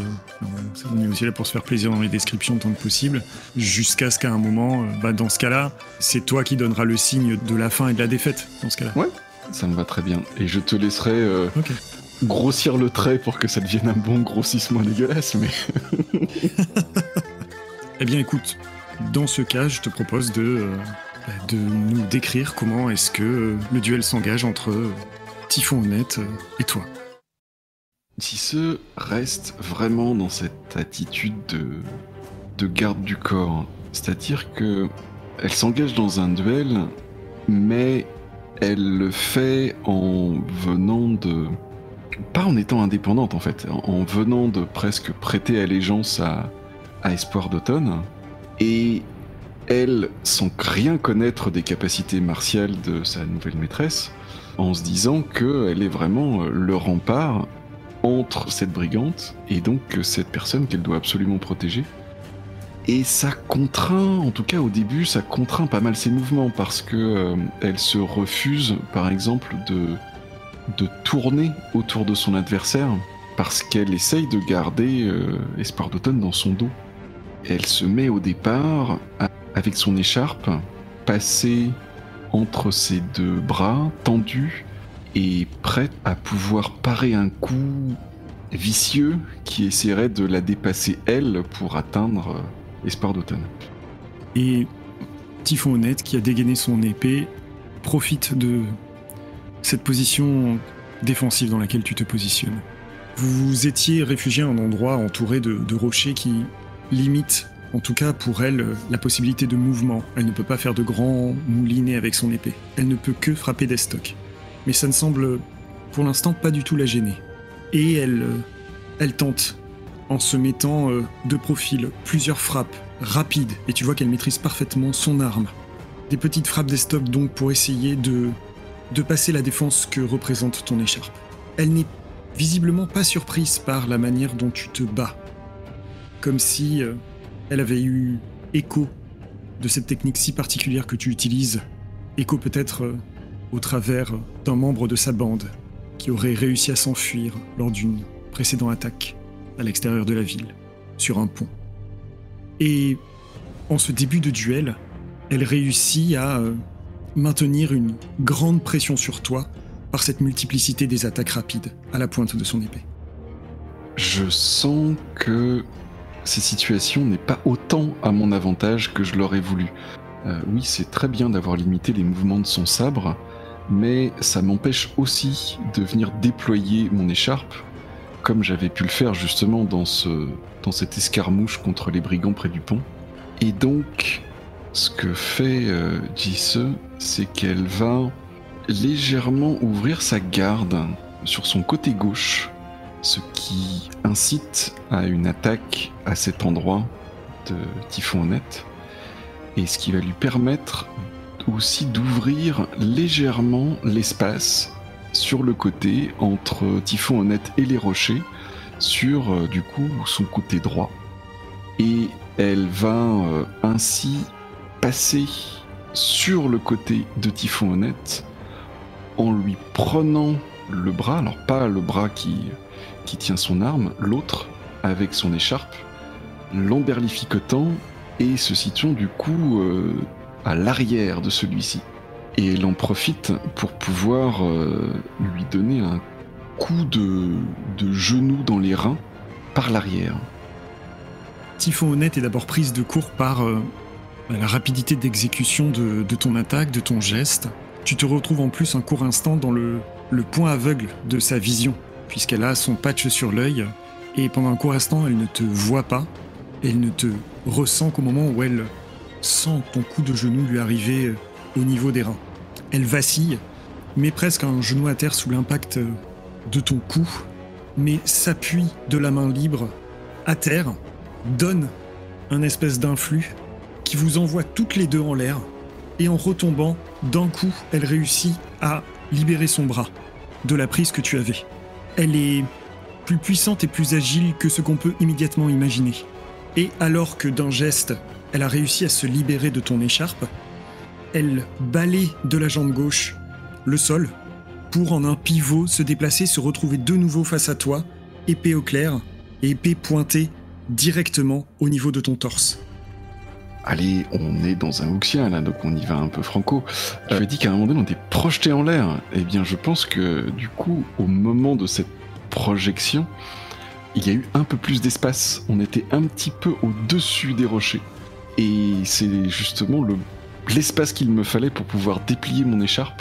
Certes, il y a un pan de l'écharpe qui laisse échapper le poignet de Typhon Honnête, mais il y en a un autre qui vient faire le lien entre mon poing et le cou de la brigante. Et on se retrouve ainsi...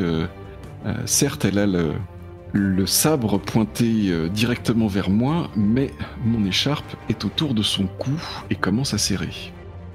Et il y a une tension impressionnante qui se dégage de vous deux.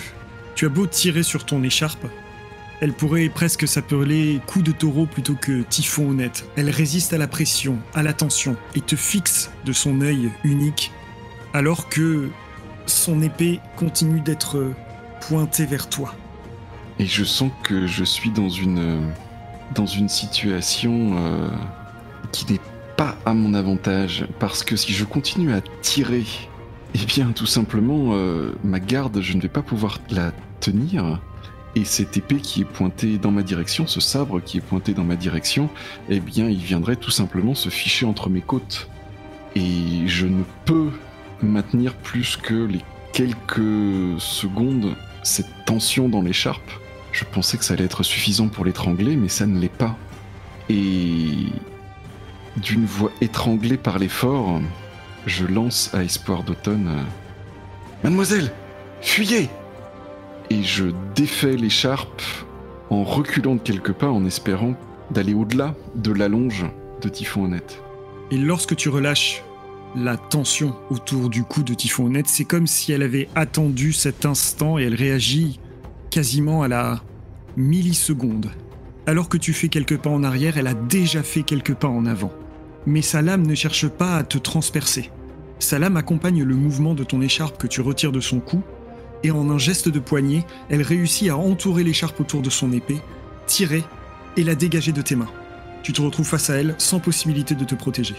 Et c'est le moment où elle regarde l'écharpe, son épée, d'un geste sec, fait tomber l'écharpe de sa lame, et te pointe de nouveau au niveau du torse. Si je peux juste modifier très légèrement ce que tu dis. Bien sûr. Je pense que le mouvement par lequel Typhon Honnête a arraché l'écharpe de mes mains m'a aussi déséquilibré en essayant de m'agripper à cette écharpe qui est ma seule arme et qui est la seule façon dont je pourrais m'acquitter de ma tâche. Eh bien, je m'y cramponne trop, je bascule sur le côté et ma tête heurte un de ces rochers qu'on a déjà précédemment décrit et je perds connaissance.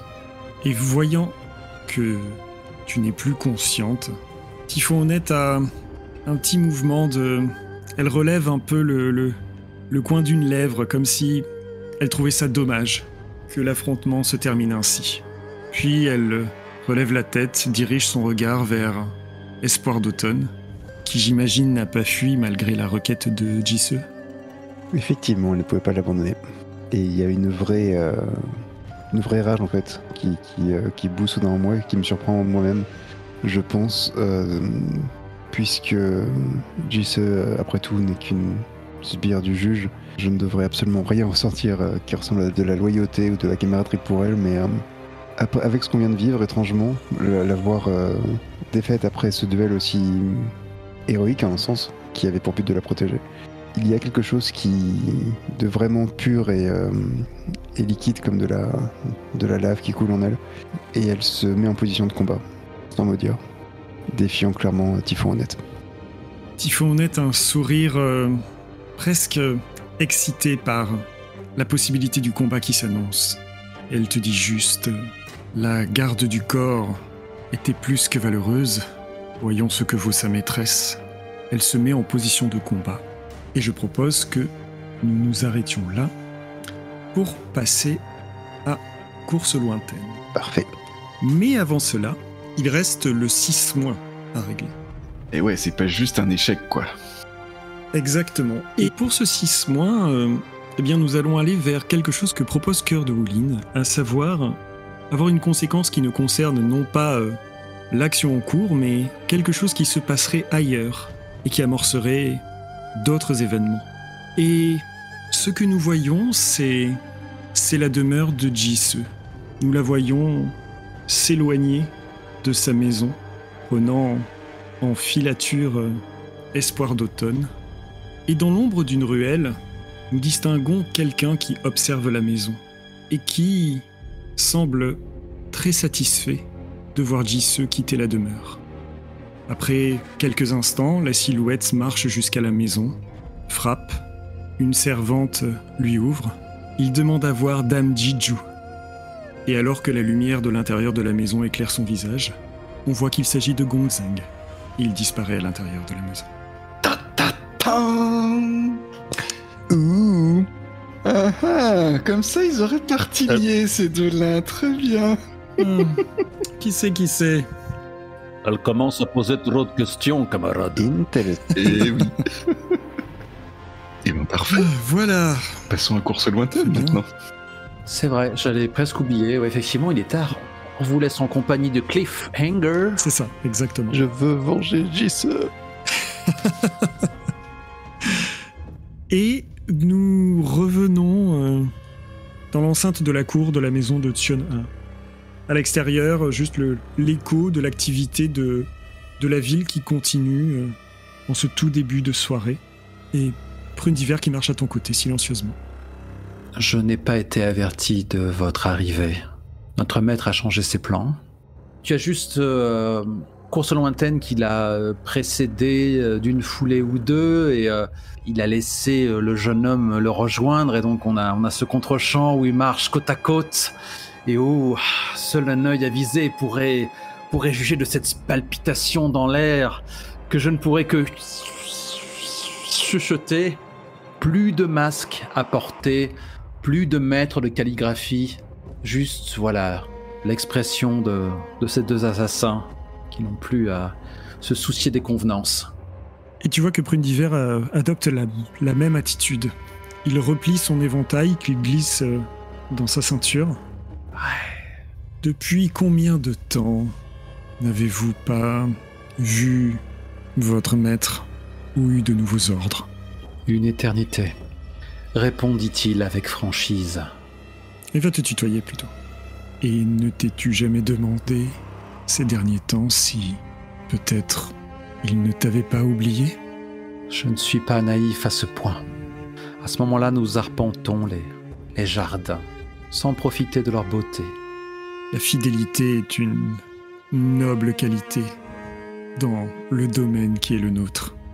Elle est indissociable, ajoute-t-il, alors que leurs pas les éloignent de toute rencontre. Mais cependant, vous n'avez pas répondu à ma question. Il continue à le vous voyez, encore quelques restes de son statut si digne. Parle, sale chien! Mais je remarque, il est dit votre maître et pas notre maître. Une trahison serait-elle dans l'air ? Et donc il n'a pas répondu à ma question, qui était est-ce que notre maître a changé ses plans ? Je n'ai pas connaissance de changement dans les plans. Il regarde un peu à droite à gauche, comme par réflexe pour voir s'il y a même une maigre chance que vous soyez entendu. Je n'ai pas une telle prudence. Dans les plans du juge. Mais je dois dire, et bien avouer, que ce n'est pas nécessairement sa voix qui m'a guidé jusqu'ici, et plutôt mon envie propre. C'est à votre propre initiative que vous avez rejoint cette maisonnée ? Réelle surprise de la part de Dents de Renard. En effet, il me semblait intéressant de me rapprocher de Dame Espoir d'Automne et par là même de me rapprocher de toi. De moi, lâche-t-il avec une fausse interrogation. C'est une excellente élève, non ? Déterminée, adroite, douée dans tout ce que j'ai pu lui enseigner. Une curiosité insatiable, une volonté inflexible. Et elle est canon. Des projets. Et des projets, des envies, un souffle particulier qui l'amène sur une voie particulière. Là, pour le coup, il se stoppe. Et à ce moment, voilà, tous les deux, on est baignés par cette clarté de lune artificielle de studio couvert chinois. Et le vent se lève à ce moment-là. Un certain vent personnel, d'ailleurs, que certains budokas ont su cultiver. Et du coup, il y a des pièces du puzzle qui semblent s'assembler. Et là, il hoche la tête avec une réelle interrogation dans le regard. Ne me dis pas que, pour une fois qu'un personnage se montre plus perspicace que moi... Que quoi, Croc de Renard ? Ah, cette piqûre, cet aiguillon, quand son nom d'assassin est ainsi articulé dans cette bouche perfide. Ça fait mal, hein. Donc effectivement, légère grimace. Tu es en train de la former pour qu'elle exerce sa revanche ? C'est toi qui lui as insufflé cette idée ? Ou est-ce qu'elle l'a toujours eue dans son cœur ? Je n'ai fait qu'accompagner un désir latent. Attiser le feu ? J'ai simplement compris ce vers quoi elle tendait. Mais quelle est la finalité de tout cela ? À quel jeu pervers te livres-tu ? Nulle perversion là-dedans, simplement pendant que tu, ici, t'installais dans cette vie plutôt confortable, charmante épouse qui est la tienne. Attention, c'est ce que traduit le regard plus perçant qui se fait dès l'instant où Étoile du Matin est nommée. Si Dents de Renard n'a rien laissé transpirer, ce regard sous-entend que Prune d'hiver, ou peut-être devrais-je l'appeler visage fendu, s'aventure sur une glace très fine. Il garde les yeux fixés dans les tiens. Aura donc bien lu le message que tu lui transmets. Il aurait juste un petit sourire en coin.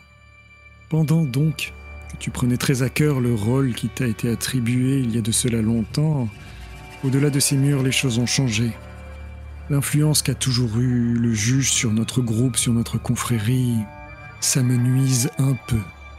Suffisamment pour que les choses puissent changer à mon goût. Tu ne t'en rends peut-être pas compte d'ici, mais le juge a beaucoup d'appétit, trop d'appétit. Peut-être est-il temps qu'il découvre ses limites ? Quand tu as commencé à déballer le plan de visage fendu, je me suis soudain rappelé que, il y a de cela quelque temps, lors d'un live où il était question de l'âme languissante lesbienne, je cherchais justement le point d'orgue de la scène pour lancer le move. Et je me suis demandé si j'étais en train de tenter de l'impressionner, un peu trop tard. Et là, quand je le vois commencer à parler de tout bonnement devenir calife à la place du calife, je cherche le move pour tenter de lancer un regard derrière le masque. Je cherche le riz de personne, mais en fait, il n'y a pas de move comme ça dans Wulin. C'est examiné. Ah, c'est examiné. Je l'avais sous le nez, ok. Ouais. Enfin, pour moi, ce serait ça qui s'en rapprocherait le plus. Et là encore, il joue tellement carte sur table. Qu'est-ce que je peux gagner ? Poser une question, découvrir le rang. Je pense quand même que je vais le jauger. Parce que je veux savoir s'il me tend un piège, mais je veux aussi sonder si c'est un adversaire à ma mesure. Parce qu'arrive un moment, s'il peut être une menace pour ma petite famille, un accident ainsi vite arrivé. Le coup est parti tout seul. Donc j'examine. Et par pitié, je veux pas faire de 6 mois, c'est pas le moment. Quel élément compagnon, vite. Ça aurait pu être la passion, parce que voilà, c'est l'amour qui me guide, comme toujours. Mais ça peut aussi être la concentration. De toute façon, que ce soit terre ou feu, les deux sont à +1. On va pas chercher plus loin. On va faire un jet à +1, et si je me plante, on verra quel élément je crame. C'est parti. Visage pendu. 2d6 plus 1. Roulement de tambour. Oh putain, merde 13. Il ne le sait pas encore, mais il est déjà mort. Ça te fait donc 2 retenues à utiliser suite au examiné. Tu cherches à provoquer la colère du fauve? Tu m'as pris pour un novice? On va commencer tout de suite par découvrir le rang d'un personnage. Parce que c'est du wuxia, mais on flirte un petit peu avec la japanime. Je pense vraiment qu'il y a un ondoiement dans l'air, tout droit sorti de Hokuto no Ken. Donc, je mesure son aura à la mienne, son langage corporel, la vivacité dont il pourrait faire preuve. Et je pense aussi que tu compares le souvenir que tu as de visage fondu. Oui, mais le temps a passé, et peut-être que le temps qu'on a cet échange, on a, je crois que j'ai vu ça dans la série télé Hannibal, mais j'ai revu ça aussi dans la série dans les 2 films beaucoup plus pulp de Sherlock Holmes avec Robert Downey, où tu sais, ils ne s'affrontent pas, mais ils imaginent ce que les mouvements vont faire avant que l'affrontement ne se fasse. C'est vrai, c'est très sympa. Tu vois, il y a juste cette Tout à fait, ouais. Ils sont tous les deux les mains dans le dos, ils se regardent, ils sont souriants, l'un plus que l'autre, et soudain, t'as juste cette aura floue de coups qui s'enchaînent, et je vois les avenirs possibles. Et ce que tu vois, c'est que tu ne sais si ce sont tes années ici... qui ont émoussé le fer de ma lame? Exactement, tes heures d'entraînement aussi lui, de son côté, a passé les années précédentes à toujours plus affiner son talent, mais tu sens que son aura et son rang sont à cet instant supérieurs au tien. Supérieur au mien. Nani? Le scouter explose à ma tempe. Et bon, je pense que tu vois, avant même de poser la seconde retenue, alors que j'ai fait un 13, sale chien galeux. J'ai un pas de recul, et une sueur qui perle à ma tempe.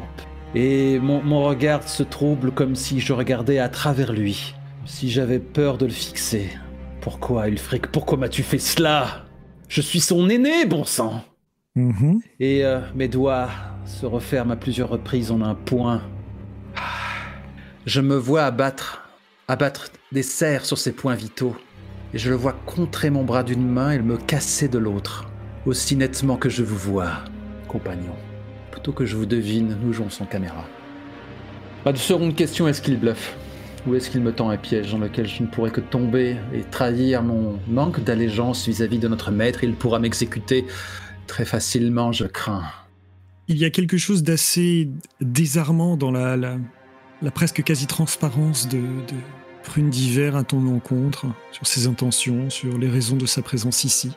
Mais tu sens que, comme il a rangé son éventail, il a ici fait preuve de toute transparence. Il n'y a pas de piège, juste... La pure et entière vérité. Exactement, mais il y a quelque chose comme s'il ne craignait pas de te révéler la vérité. Comme si, même si tu savais, tu ne pourrais rien y faire.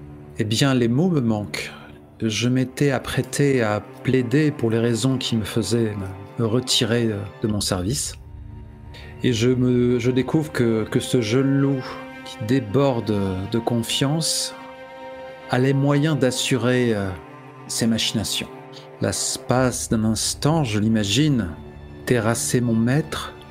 Est-ce que cela signifierait me libérer ainsi de mon serment? Je pourrais vivre une vie paisible, mais cependant je me rappelle de la sauvagerie dont il a fait preuve, et cette féralité qu'il exhale s'accompagne d'une soif de sang indéniable. N'aurait-il pas envie de jouer avec celui qui fut un assassin légendaire et qui lui est aujourd'hui inférieur? Vous vous lèveriez contre lui? Est-ce vrai ce que vous dites? Que cette montagne invincible a vu commencer son déclin? Toute montagne peut tomber si on sait où la saper. Vous prendriez sa place? Que signifierait un tel changement de régime au sein de l'ordre? Je ne suis pas là pour le pouvoir, je suis là pour la justice. La justice? Articule-t-il à nouveau, avec une stupeur devant ce serpent qui a toujours su mieux user des mots? Une justice. Celle du plus fort? C'est en tout cas la loi qu'a toujours appliquée le juge en paille. Je vais donc jouer selon ses propres termes. Je te l'ai dit, ce n'est pas qu'à cause d'Espoir d'Automne que je suis ici, parce que je te savais aussi auprès d'elle. Je t'ai observé depuis longtemps, course lointaine. course lointaine. Il a fait exprès de me nommer ainsi. Il en a le souffle coupé et c'est étonnant qu'il n'exhale pas un souffle givré dû au froid qui le transperce. Et je pense qu'à l'instant où dans le passé, il trinquait auprès de sa famille à la nouvelle vie qui l'attendait, s'il n'était pas un fauve au croc usé, il aurait peut-être perçu entre les arbres la silhouette qu'il observait. Ainsi, il était lui-même la cible d'un tueur dont il n'a même pas deviné la présence. Qu'attendez-vous de moi ? Attendre ? Rien de précis, je suis là, pour te faire une proposition. Les années ont passé, mais nous restons les lames les plus aiguisées du vent noir. Crois-tu vraiment qu'au fil des ans, le juge te laissera dans cette position confortable qui est la tienne ? Ne crois-tu pas qu'un jour, où il te rappellera, où il se débarrassera de toi ? Que deviendra ta famille ? Que deviendront ta vie ? Les choses que tu as construites, ici ou ailleurs. Se débarrasser du juge, c'est se débarrasser des dernières chaînes qui nous lient à notre passé. Se passe toi aussi ce que tu veux ? Ses lèvres sont entr'ouvertes. Toute dignité l'a quitté, tout sang-froid. La menace mortelle que ce jeune homme représente a fendu son armure. Il acquiesce lentement. Lui qui se préparait à plaider pour son allégeance, il avoue rêver du moment où il sera libéré de cette ombre qui pèse sur lui et son bonheur. Et si je me range à vos côtés pour mettre fin à son règne et attester que son temps est passé, que vous serez à la tête du vent noir, ainsi que les factions qui lui ont prêté allégeance, qu'adviendra-t-il de votre allié ? Il sera libre. Il ferme les yeux à cette annonce. Il voudrait y croire, mais il n'a plus d'emprise. Et je me refuse à lancer 2 fois d'affilée le même move. Ce serait d'une vulgarité. C'est tout ce que je pourrais entreapercevoir entre les failles, si elles existent, de ce sombre personnage. Donc je ne peux prendre que cette promesse pour argent comptant, pour l'instant, ou en tout cas, feindre de le croire. Fort bien. Le PNJ pourrait faire un jet de perception aussi.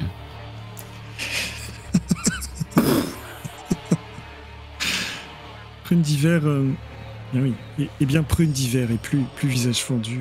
Oui. Reprend son éventail, sans l'ouvrir mais le garde à la main, réinvestissant sa persona publique.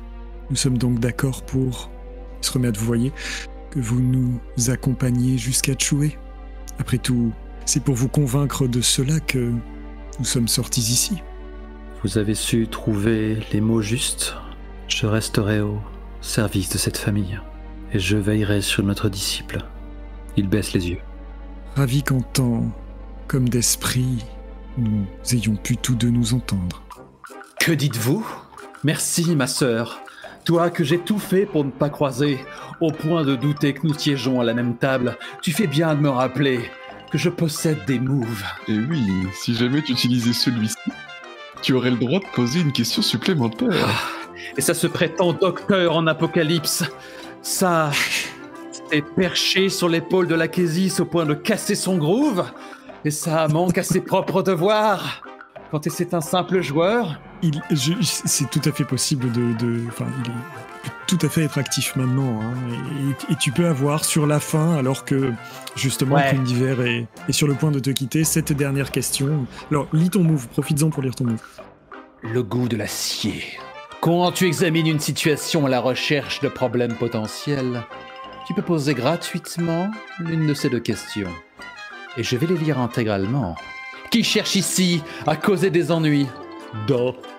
Quel problème, insérez ici le nom de Prune d'hiver ou visage fendu, cherche-t-il à causer ?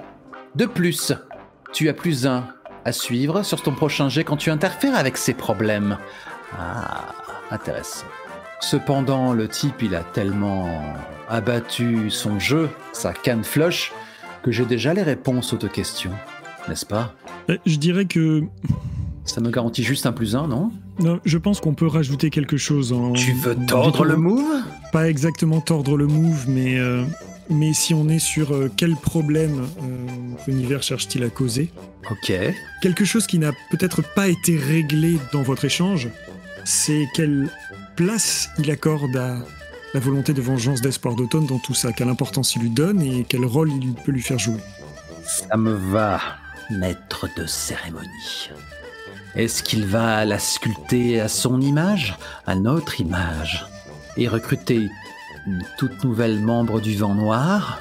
Est-ce qu'il va guider ses doigts jusqu'à porter un coup mortel?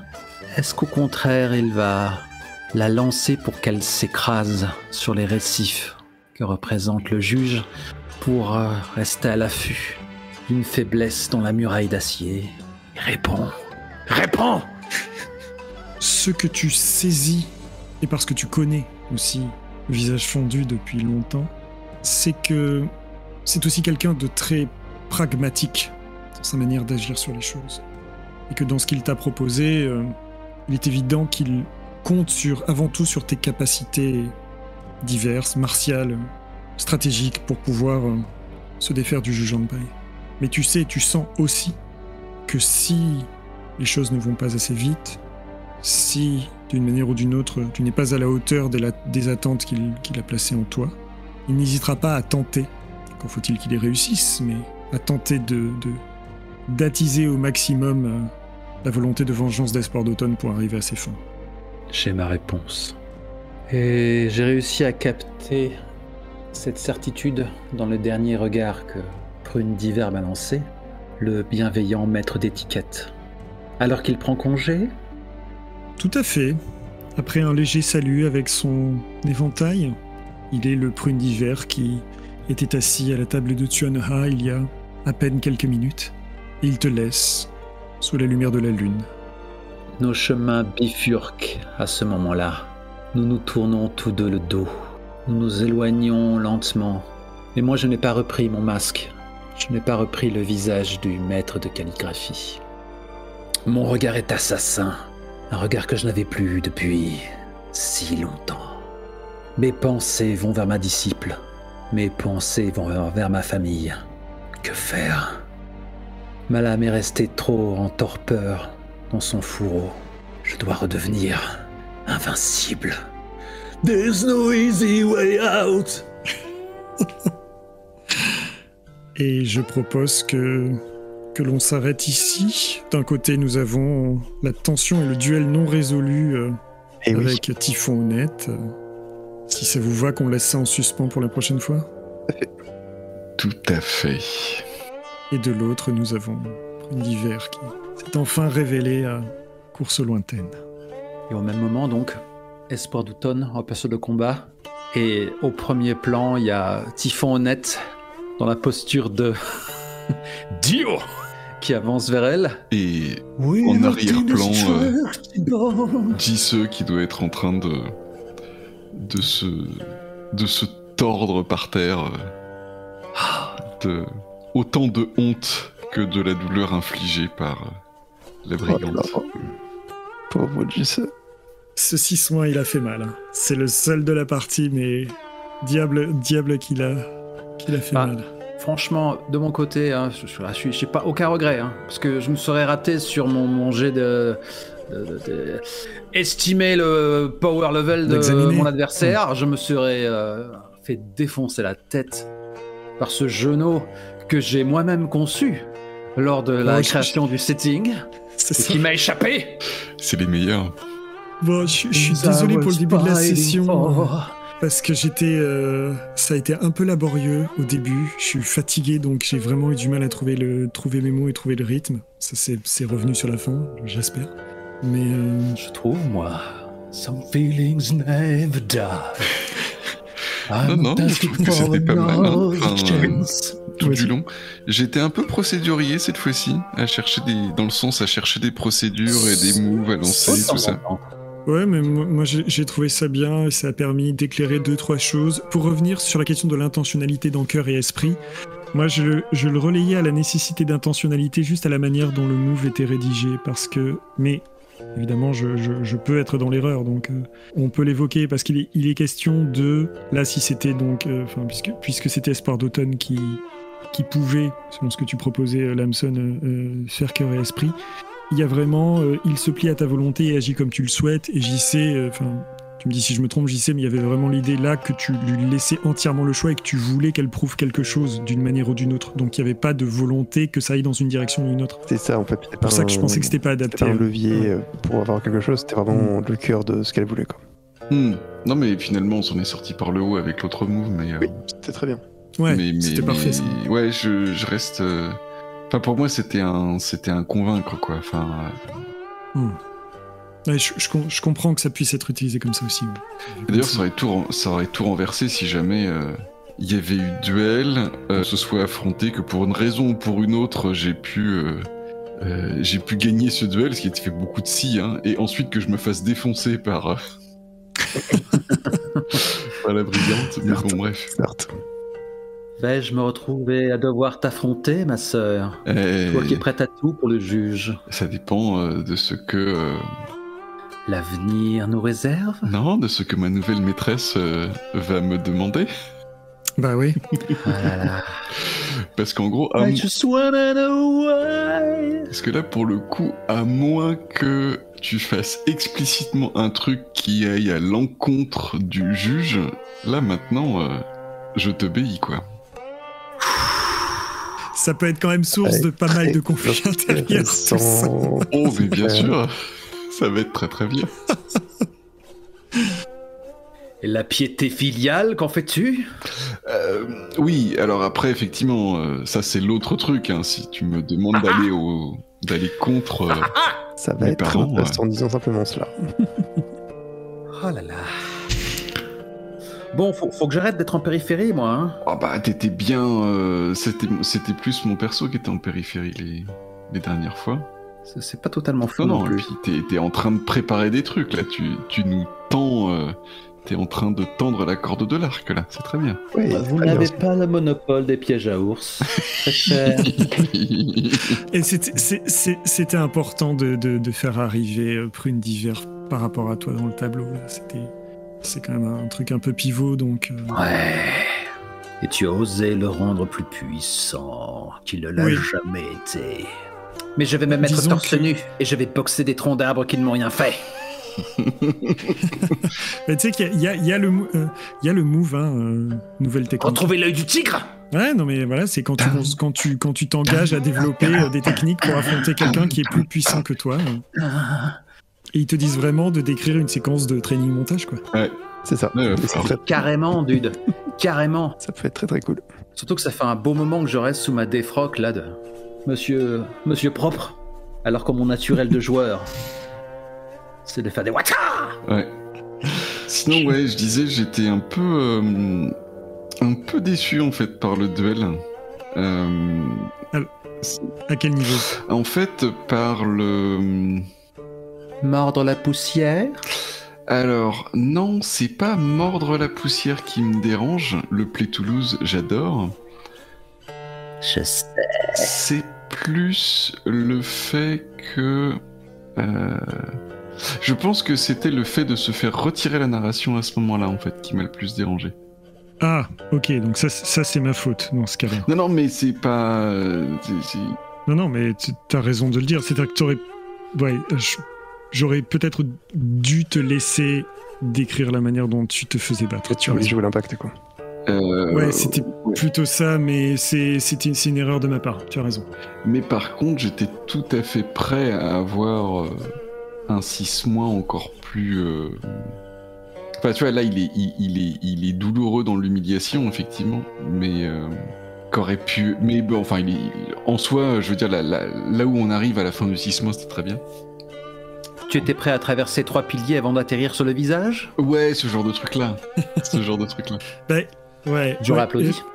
Disons que sur le... Ouais, là, c'est peut-être pour ça que j'aurais dû d'ailleurs te laisser la narration.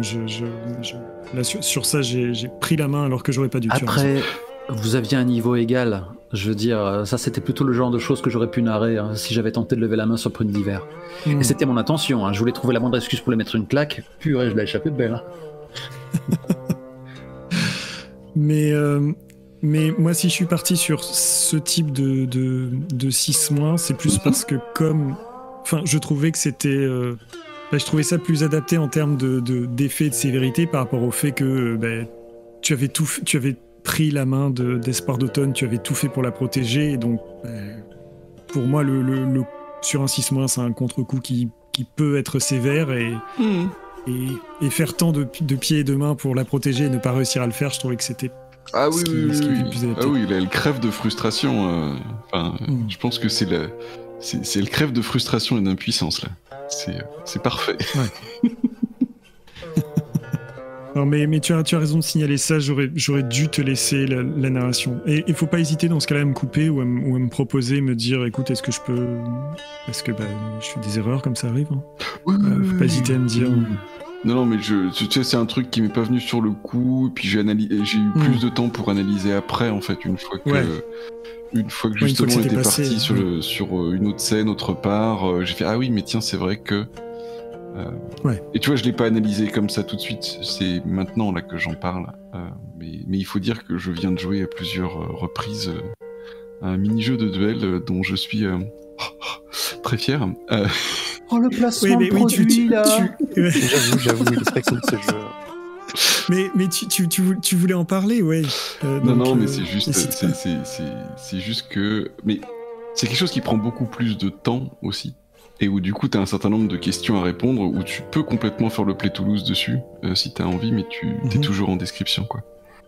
Mais alors, c'est drôle que tu dis ça, juste, je t'interromps une seconde, parce que... C'est pas ça qui va renflouer les dépenses de Kelleren, là. C'est scandaleux. Je me suis fait la réflexion cet après-midi, en fait, quand on se posait la question de savoir si on allait, dans quelle version du duel on allait, que je trouvais qu'à la manière dont c'était fait, il manquait un espace... Après, on peut se le créer, mais il manquait vraiment un espace narratif pour décrire, en fait. Et je me suis fait cet après-midi la réflexion en me disant, est-ce qu'il n'y aurait pas un truc à aller chercher dans la façon dont les mini-jeux de Néphilote sont faits, sur plusieurs mini-jeux que tu as déjà utilisés ou que tu as déjà présentés dans le jeu, qui sont de chacun qui se passe la parole et où en fait fait une description de certaines choses, et c'est quand les deux joueuses sont ok sur le fait de passer à la suite qu'en gros on pourrait arriver à la fin du duel. Enfin, en tout cas, trouver quelque chose dans cet esprit-là, parce que je trouve que ça manque à la manière dont les règles sont pensées. Je sais pas si c'est très clair ce que je dis, mais... Oui, ce manque d'espace, je le ressens. Enfin, c'est-à-dire que on peut se le donner, on peut écarter, ouvrir une parenthèse entre le jet de dés et la résolution, mais il n'y a pas grand-chose qui nous y incite, en fait. Du coup, c'est un effort pour le faire. Mais on pourrait, mais c'est comme on l'a fait avec JC sur Magistrat et Manigance, par exemple, où on aurait aussi pu résoudre le truc en... Il y aurait moyen de rendre ça moins cryptique pour le public ? Parce que là, je pense qu'ils vont être largués. Ouais, comment dire ?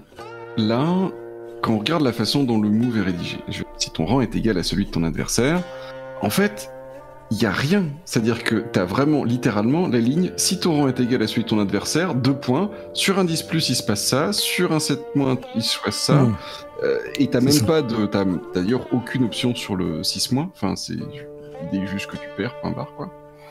Et même dans la mise en page, en fait, il y a rien qui te dit narre la façon dont... C'est présent dans le bouquin, mais dans la partie, il y a littéralement un petit chapitre narrer les combats, mais tu en tires pas grand-chose, en fait, quand tu écoutes. Ouais. Je suis pas sûr d'avoir réussi à expliciter vraiment ce qui m'embête dans le move. Ça tient, comme tu dis, ça tient peut-être au fait qu'on n'ait qu'un résumé sous les yeux.